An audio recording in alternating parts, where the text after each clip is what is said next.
virtual office culture, collaboration, L&D, D&I, and loads of other situations as they come up. And I'm sure we'll have plenty of topics to cover as the world changes even more over the coming weeks and months.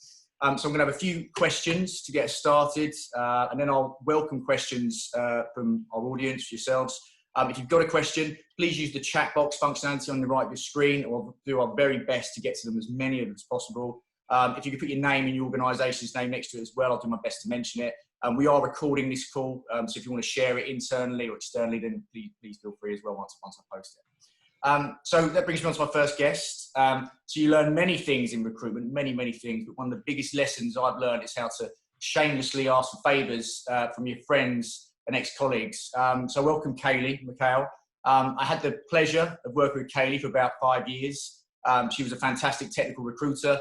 She is a fantastic human being, and I always knew we only had a certain shelf life with her before she ventured out into broader horizons, which she has. She's now director at Lovelace Digital, and as well as a strong background in technical recruitment, so obviously letting someone else in, like David.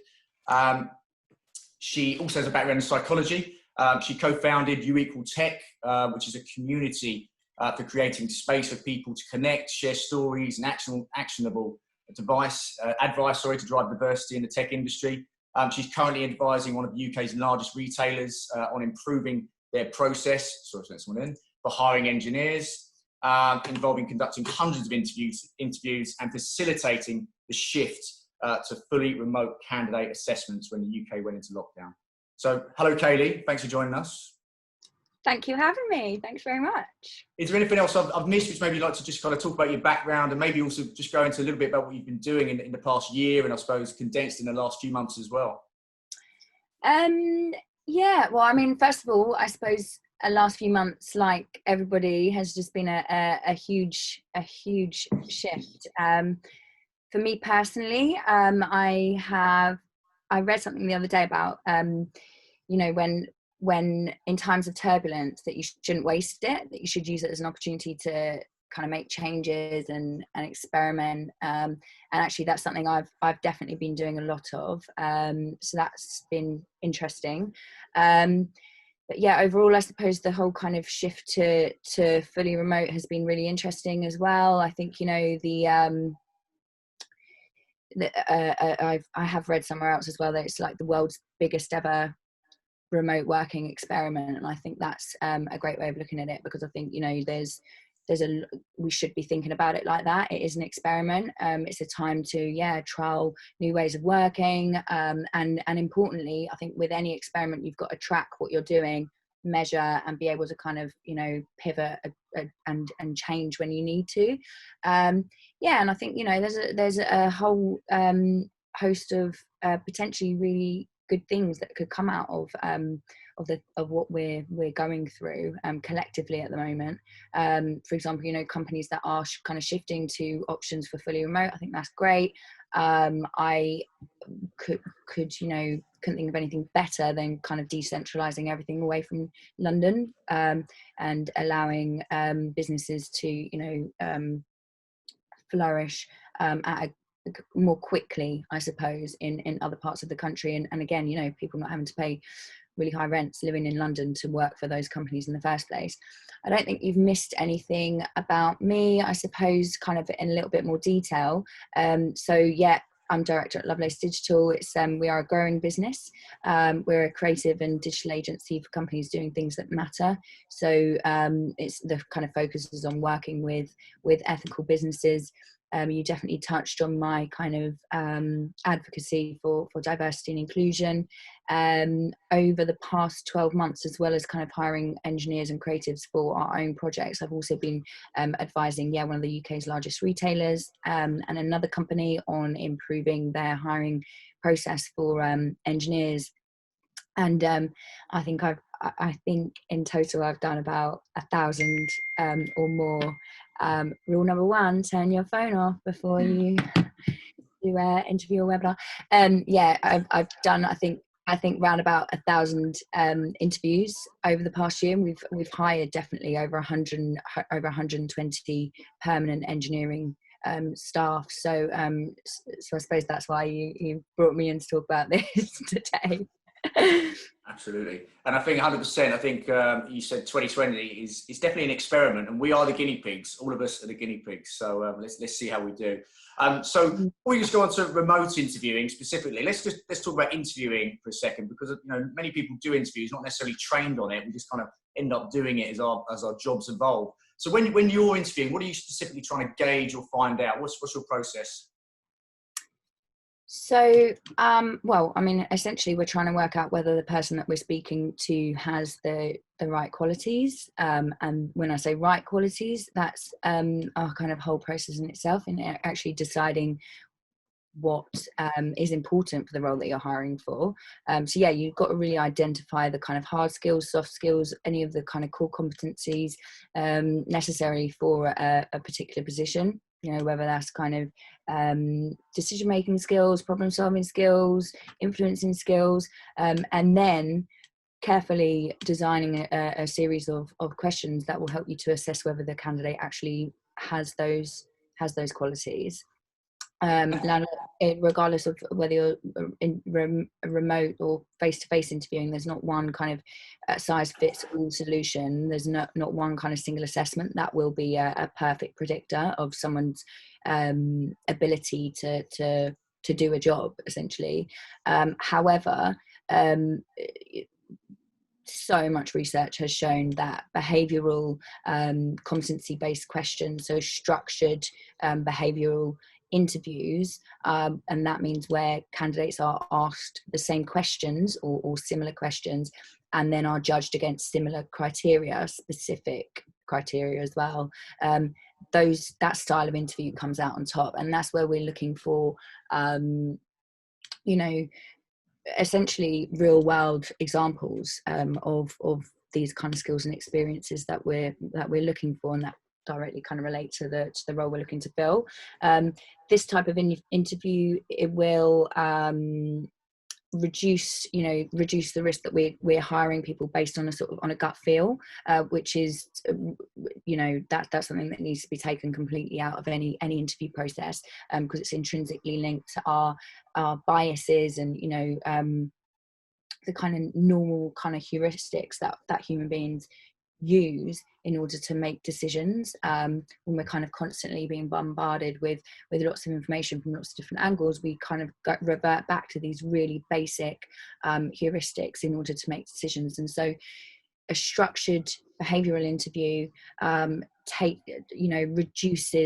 reduces the impact of that, and it's about it's almost designing the environment to kind of counteract that, rather than trying to change our mindset itself. So that's the way to do it. And I think even I think in this kind of situation throughout COVID-19, at a time when we really do need to have a really high level of trust in our interview process, that's where these kind of structured interviews really kick into gear, in terms of particularly across hiring managers, that everyone needs to trust your process, because at the end of the day you're not meeting somebody face to face, and we're kind of adapting to that situation where perhaps confidence might not be as high in those decisions. Okay. Sorry, I did have a knock at the door there, but the Amazon driver, he can wait, so he won't be delivering today. So to talk to kind of your set formula then for your interviews and what that entails. So I will always start an interview in the same way each time. I'll always kind of at the beginning introduce myself and kind of introduce the kind of structure of the call. So I will talk about who I am. I will talk about what we're going to talk about on the call, and make sure that the candidate knows that there will be time for the questions at the end, etc., and talking about the company culture, and of course then the kind of body of the interview will include these kind of really the structured behavioral questions, which will then allow me after the interview to really to really be specific, sorry, in terms of my feedback. So because I am following this formula, and that doesn't mean you don't kind of run through a list of questions in a very kind of static way. It's there is definitely a way to make a structured interview flow, and that takes practice, and that's really important that you do practice this, but yeah, the kind of formula, as you say, it allows you to really draw on evidence-based feedback, which is again really, really important to account for unconscious bias and ensure that we're making really solid decisions when it comes to bringing new people on board. Absolutely. Okay. So if we move on to the remote interviews then, which we're all kind of doing or seeing it in some form at the moment, what elements can easily be lost as opposed to that face-to-face interaction? So there's a lot that could potentially be lost. Now, I think the way I kind of start thinking about this is really, it starts a long time before you even get to the interview. It's about your candidate's journey as a whole. So, and that goes right back to what your candidate might see of your company online, or on a bus stop advert, before they've even thought about applying for a role at your job. However, when you kind of so you have to think about it as a whole, but of course interviewing remotely isn't natural, I suppose, for a lot of people who are even well versed in interviewing, and I think it's really important not to lose some of those more natural behaviors. So if you're the sort of person who will crack a joke at the beginning of an interview, make sure that you do that when you're speaking to somebody on a call. And again, that's in order to kind of, for yourself, in order to feel comfortable, you have to practice. So practice is key for that. I think you have to think about, so when a candidate would be interviewing remotely, they'd show up at your office, maybe someone would meet them at reception, then on the way down, they might, down to the interview room, they might kind of be chit-chatting to whoever's kind of bringing them down. There are of course lots of kind of contextual cues that would be missing in that sense. As you're walking through a building, you'd be spotting things that are going on that you might not even kind of consciously be paying attention to, but it's all kind of adding to your experience. I think actually what I think is really important is that physical aspect of actually moving around before an interview. I think if, say for example, you've got 3 online meetings in a row and then you're going straight into an interview, I think it's really, really important to kind of get up and move about before that interview, whether like sometimes I actually get up and jump around or shake it off a little bit, because I think that's really, really important, as is making sure that you've got a fresh cup of tea and whatever else. But I do think that sitting down on our laptops and kind of meeting people virtually all day can be draining, and I think it's really important to kind of get your energy levels up before you go on a call, and be conscious of that first impression.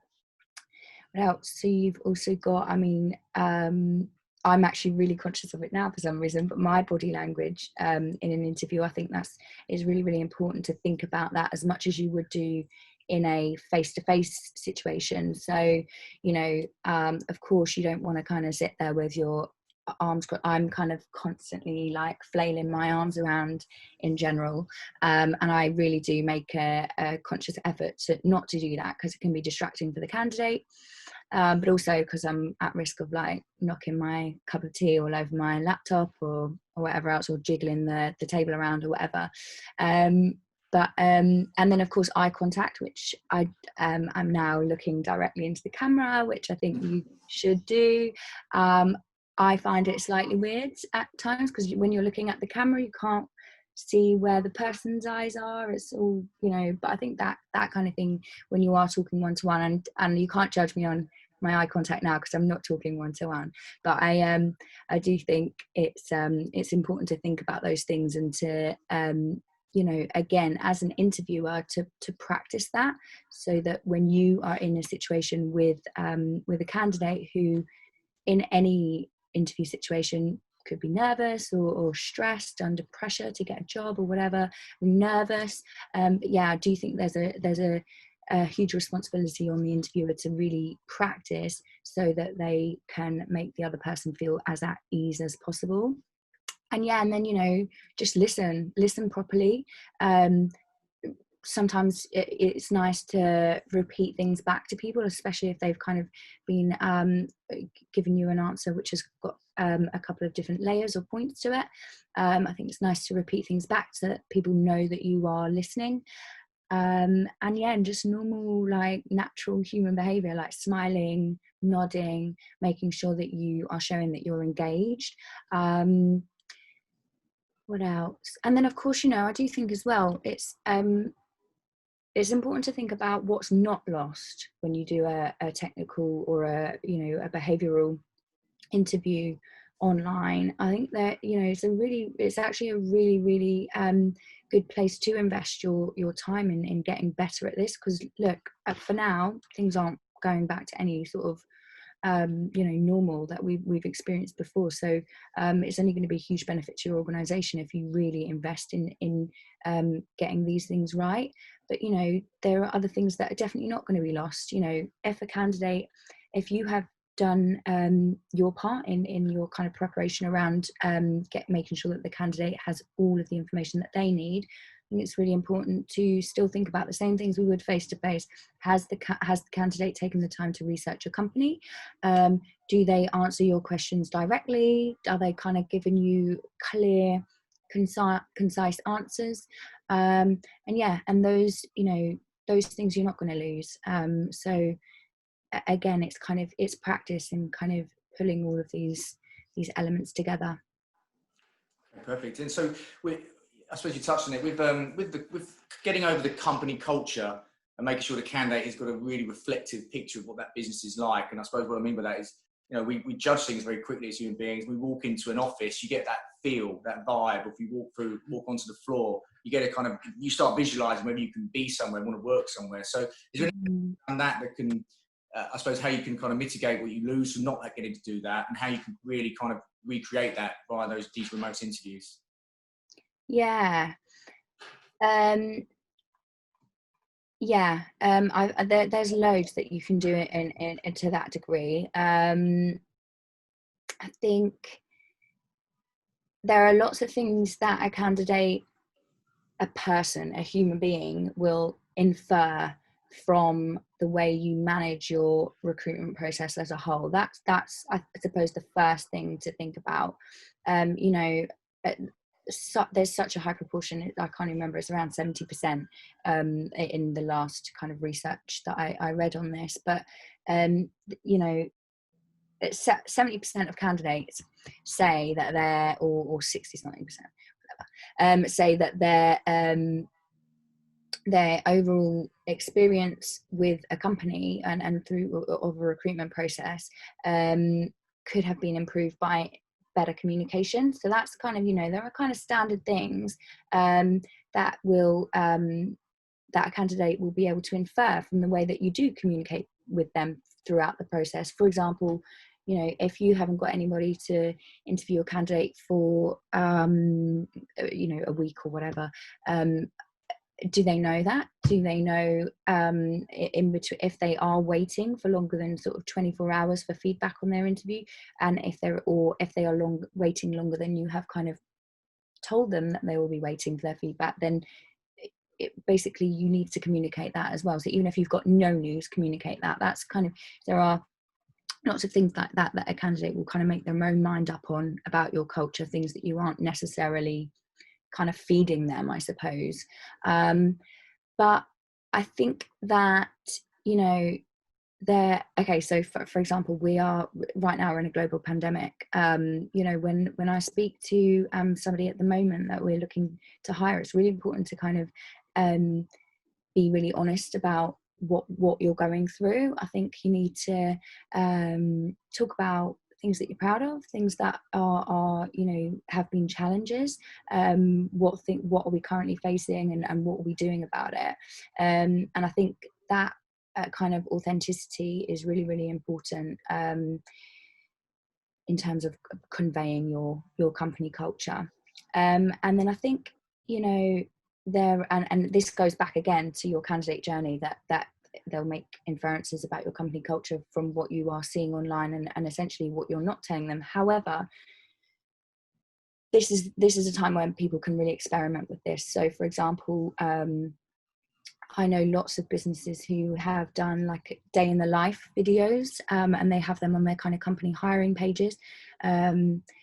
More companies should be doing things like that. More companies should be having sort of hiring managers or a message from their CEO or a message from their recruitment team talking about culture, about, again, you know, going back to kind of being honest about challenges that they're faces, what we're facing, what kind of exciting things they've got going on, and you know, really help the candidate to understand the impact of their role within the business and how important this role is to the company. But yeah, and then, you know, this sort of stuff is reusable as well. You know, it's not like you have to do a separate kind of, you know, piece of content for every role, but that you could reuse it across various roles. But yeah, and then you know, I can't remember if actually, Paul, we did this after I got a job with you all those years ago. But I think, you know, like I like to, you know, offer someone a cup of coffee, or in the real world, you'd maybe go for a glass of wine or something. And perhaps, you know, perhaps you kind of introduce things like that into your recruitment process, that you kind of start to think about, how do we make these kind of more offline things, take them online to create a more natural process that just will give the candidate a more authentic kind of view of what it's like to work with you, and, like you say, be able to kind of visualize themselves there. Does that answer your question? Absolutely. I think we probably did go for a glass of wine, I'd imagine. Yeah, or 10. Yeah. Yeah, most likely. So what are some common mistakes which you've heard of, seen, maybe even made when remote interviewing, which people can kind of look to avoid, do you think? I'm just actually trying to think of mistakes that I've made. Definitely, I have, as witnessed at the beginning of this webinar, left my notifications on sometimes. Again, you know, when you're kind of rushing through your busy day, you perhaps, well, I'm not saying I do this anymore, but I definitely kind of did start putting a little post-it note to remind me to turn off my notifications. I think that's really important. It's just really distracting for anybody, and as well, like constantly looking up to the right-hand corner of your screen to, because you just can't help it when you get a notification. So that's one thing I definitely have seen, wasn't me. I have seen people not leaving enough time, and kind of particularly in that kind of initial kind of transition period where you know, if you haven't got enough time scheduled and you have got an important meeting, or even potentially another interview directly after that interview, that, you know, is not very nice if the candidate doesn't have time. You've kind of spent your time asking your questions, and the candidate doesn't have time for their questions at the end. That's one. Another thing is just failing to prepare properly in general, you know, failing to prep the candidate properly. For example, you know, one of the great things about remote interviewing means that you can interview candidates from all over the world. There are different time zones all over the world. Make sure that you are kind of making it really clear what time the candidate is interviewing in, both UK time and their time. Yeah, I think that's kind of, I suppose, the main kind of actual in the interview logistical mistakes I can think of. And how about, is there anything else around making sure we're flipping that on its head, giving the candidate a really good experience remotely? So how do you ensure that? So again, and I keep talking about this kind of mapping of the candidate journey, I think that it really, once you've nailed that, it's really clear to see where you can improve your experience. I think so you need to, it goes back to this prep thing, you know. I think that you should have a very often it does end up being an email, but I think that it could even be call with your recruitment team, or even perhaps a hiring manager, to kind of make sure that they are okay. I think sometimes it's nice not to assume that people have an excellent internet connection and, you know, all of the equipment that they might need for an interview. So yeah, so I think that you need to, yeah, make sure that prep is done to perfection, just and really actually work on your preparation as like an iterative kind of process, you know. Make sure you tell the candidate to get on that line 10 minutes maybe before, or 5 minutes before, to make sure that they feel comfortable more than anything, but also that they're kind of set up and that they know their equipment is working well. Because, you know, if you come onto an interview and you're all flustered, you're late, you're worried about, you know, people barging in and stuff like that, I think that's another thing. Make sure that you make the candidate aware that you know that this isn't a normal situation, and that they're not to, you know, pinch their kids if their kids come running in, or anything that you're expecting to have like home life noise in the background. Just anything you can do to kind of, you know, just kind of confront those things that aren't as normal as the candidate might have been used to in their last interview process, for example. I think it's a really good idea. I think this is a good idea even for face-to-face interviews, to when you put a lot of love into your process and designing a process really well, I think it's really important to actually kind of get that message across to the candidate, whether it's by sending out tips for the interview prior to them meeting you. So you might, even for a face-to-face interview, you might say, look, we do structural behavioural interviews. When we our questions are going to be along the lines of, give me an example of, or you know, can you tell me about a time that would demonstrate this, or, you know, so and then the candidate knows what to expect. You're not telling them the answers, but you are saying you are going to be judged on your ability to provide concrete examples, you know, perhaps even send them in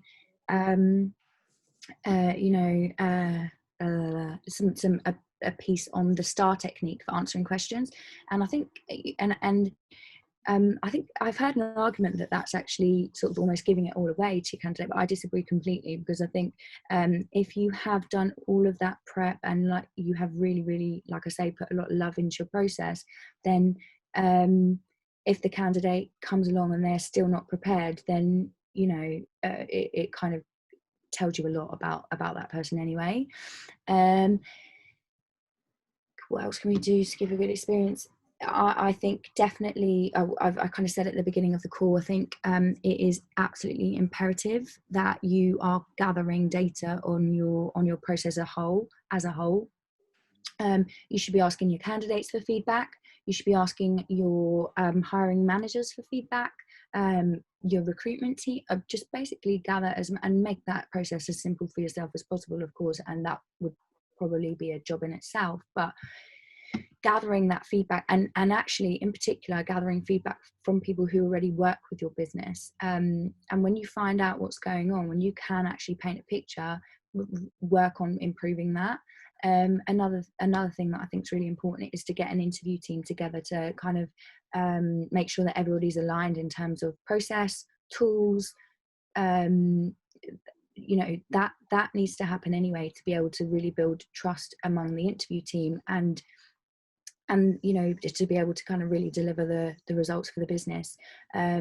Test your tools, just make sure that they're, you know, whether you have to do some sort of like democratic selection of tools that are used for the interviews, and I think that once you get everybody aligned on that, you're going to be in a good position where where essentially you know that you can make decisions based on a really, really strong, well thought together process, well put together process. Perfect. Well, thanks, Kayleigh. Just before I ask the next questions, if anybody does have any, we're starting to get a few questions in the chat box. If you do have any, I'm going to ask one or two more, then I'll throw it to that. So now is the time to put a question in the box if you would like to. So I suppose just in terms of the process itself, we touched on that. So we're looking at stages. Do you need more stages because you're trying to paint that picture of the culture and the people? Do you need less stages? Are there less stages? What do you think is the happy medium? How do you think it should be? I think that this is a balancing act, because I really do believe that if you cannot, with your current process, if you cannot flip your current process and put that online, and then at the end of it feel confident that you can say yes or no to somebody, and have, you know, a very high kind of level of confidence in your decision, then you do need to work on that. And whether that means you need to kind of supplement what you've already got going on, then you need to, again, experiment. You know, what is it that you need? I think for any kind of roles I've ever hired for, I've seen some really good processes and I've seen some really bad processes. I think very quite typically you would have sort of, you know, one initial sort of telephone interview followed by a face-to-face, which would be a face-to-face generally. I think where possible, I think the telephone interview should now be a video interview as well, to kind of get as much, build as much of a connection as possible. But I think that you need more than one person. I mean, look, it obviously depends on the size of your business, but I do think you need more than one person involved in the kind of final decision. I think that should be some sort of a panel. I mean, that's that's how you come out with fair decisions. But yeah, I do think that there would potentially be things that you could add, if necessary, to your interview process. For example, you might want to take a better look at candidates' references from before. I mean, a lot of companies don't even pay attention to references. I think that could be one way to, you know, increase your confidence in your process. You might want to look at doing a kind of adding another presentation layer in. Of course, again, you need to make sure that the candidate's well prepped for it. Look, I think, you know, you could kind of put together a 10-stage interview process that by the end of it, you could be like, right, I really know I'm making the right decision here. But I would struggle to think there are going to be any candidates out there who would still be with you at the end of that 10-step process. I think, you know, the important thing is that if you do add in extra layers, that you really understand why you're doing it, and that you balance it with creating a really good candidate experience as well. So yeah, I would always say you need more than one stage. I think the amount of stages is a balancing act. Also about bringing bringing diversity into your interview panel. So, you know, you might need 2 stages just to be able to have the candidate meet a couple of different people within the business, so that they've kind of, you know, met somebody at kind of manager level, or you know, someone who would potentially be their peer. But yeah, I do think that it's about balancing what you need in order to be confident in your decision with creating a really excellent candidate experience. Okay, so we've got a couple of follow-on questions in the group chat, so I'm just going to bounce to that, maybe bounce back to my own. So could you please elaborate on what you mean by democratic selection OS tools? Democratic selection OS tools. When did I say that? Oh, right. I meant if you would bring people like an interview team together, perhaps, or people who are going to be interviewing or responsible for kind of making hiring decisions, and it was actually democratic selection of tools. And what I meant was that people would kind of vote. You would look at the tools that are available, and then you would have some sort of kind of, you know, discussion about the pros and cons of each, and come up with one or various that work for you. Okay, cool. And then another question. Again, this question is really, I think we could probably do a whole hour on this one, but it's been asked, how can we embed diversity and inclusion within the processes?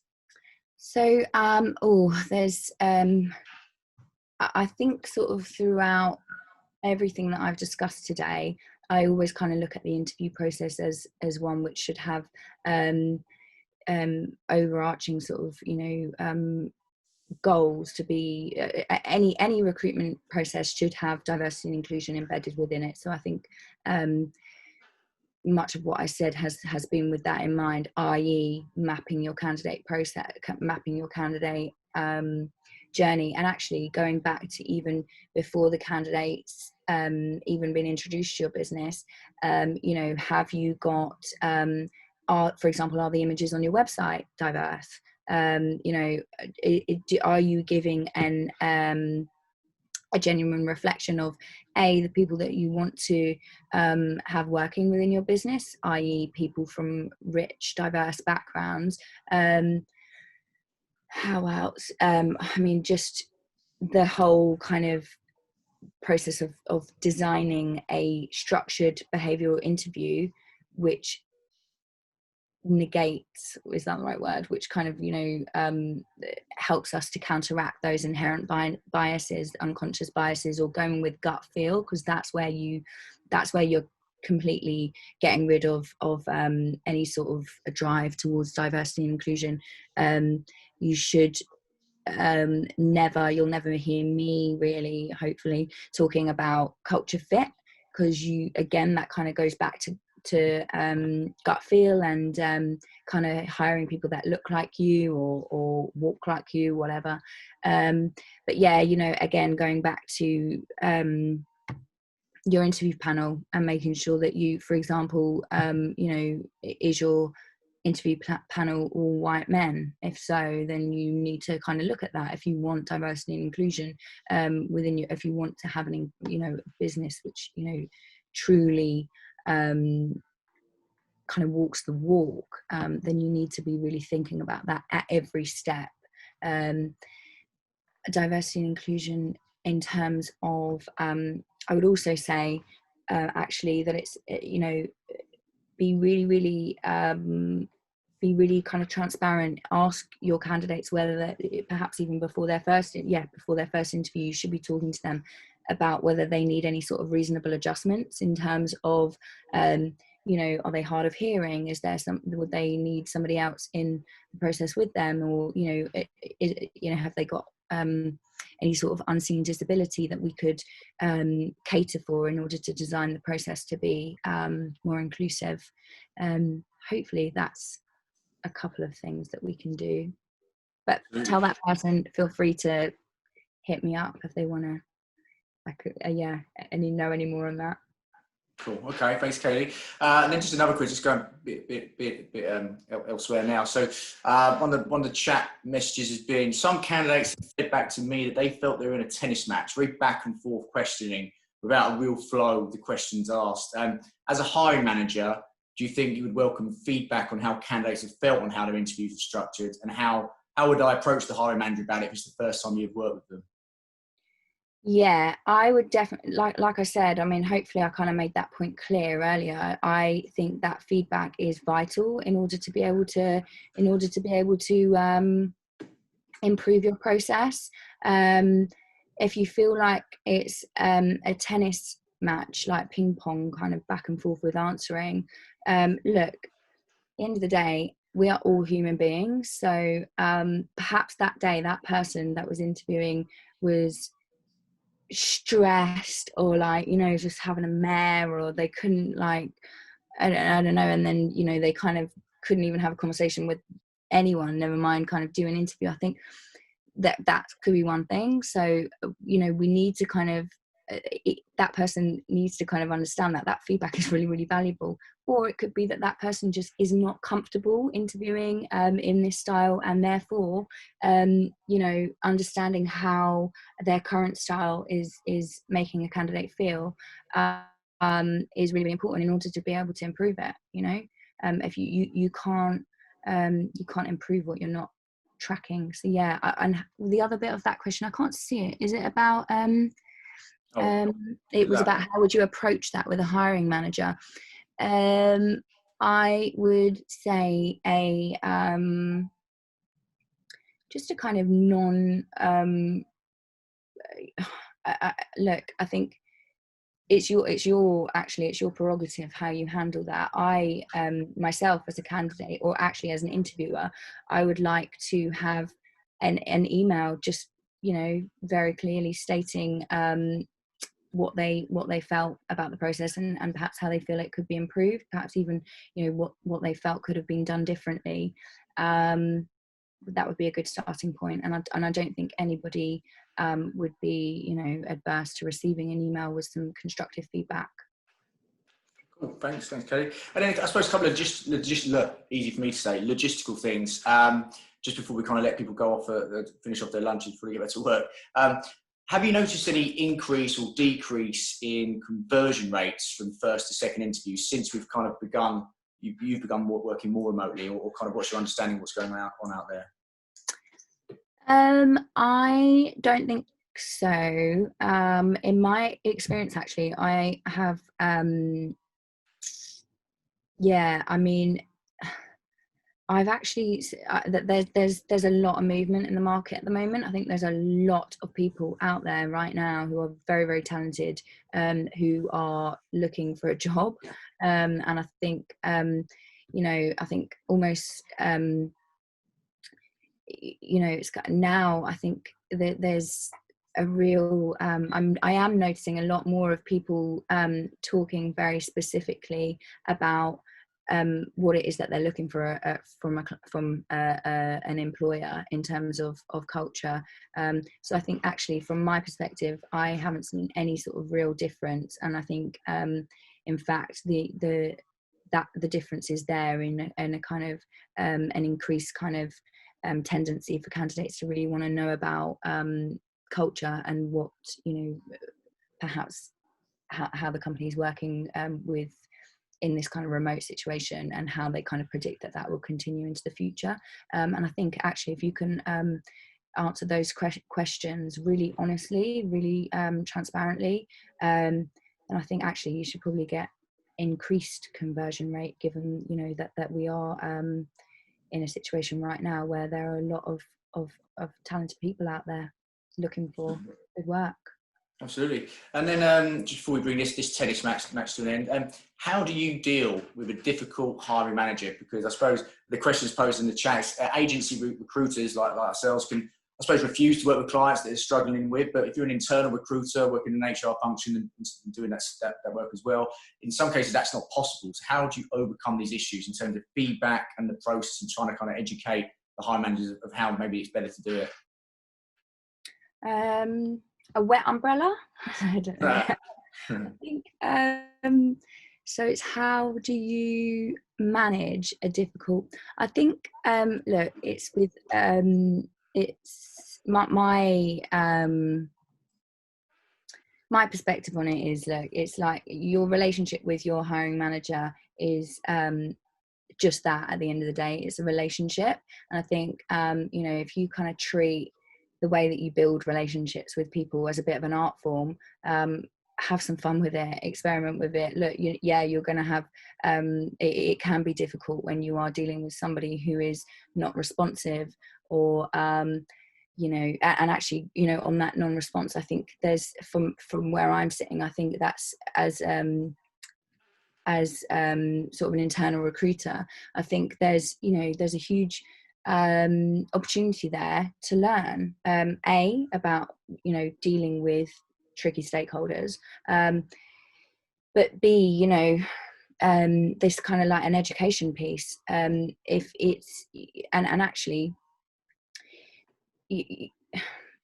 at the end of the day, hiring managers, the goal is the same, potentially kind of coming at it from different angles.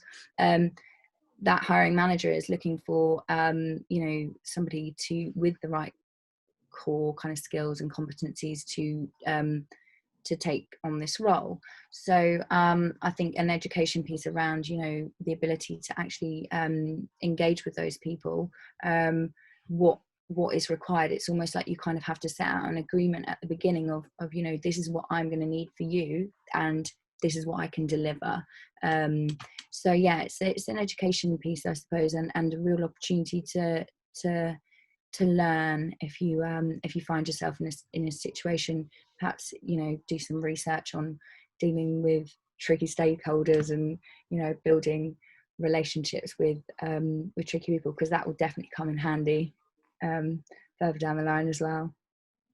Okay, cool. Well, Kayleigh, look, thanks very much for that. I'm conscious of your time and the people on here's time. So is there anything final you'd like to add about the remote interview process? Anything which maybe I've not asked you, which maybe you'd like to cover?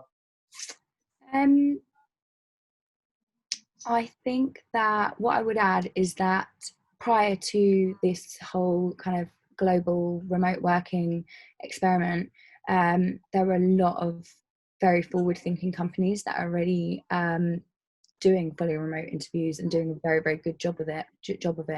They were the companies that are kind of well set up to, you know, they got great kind of relocation advice and packages in place, because they know that, you know, particularly within technology, there's a real, as we used to talk about it, war on talent.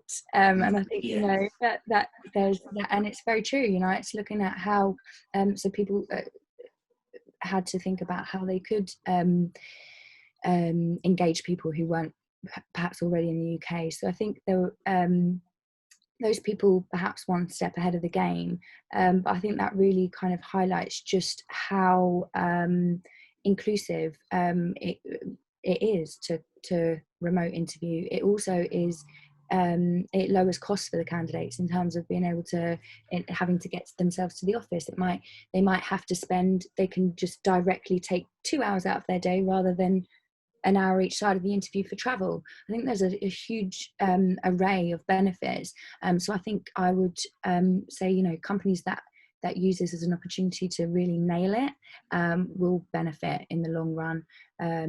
You know, I hate that phrase, like the new normal, but who knows what's around the corner. So I think it's a really good time to nail it now, and it'll only just set you up in good stead for really being able to, you know, make confident hiring decisions in the future, and continue to scale inclusively. Okay, brilliant. Well, look, Kayleigh, thank you very much. What's the best way for people to contact you if they do want to just follow up in terms of a bit of advice or anything like that? My either Twitter or hiya. Hello. I'm on LinkedIn. Hit me up on LinkedIn. Kayleigh McHale. Yeah. Do you know, I emptied my house until 10 to 2 exactly, and I came back at 10 to 2, bang on. Thank you very much for attending this, everybody. Next week we've done remote interviewing today. We'll be covering remote onboarding next week. But Kayleigh, thanks very much, and I'll see you all guys soon. Thanks for having me. Cheers. Bye.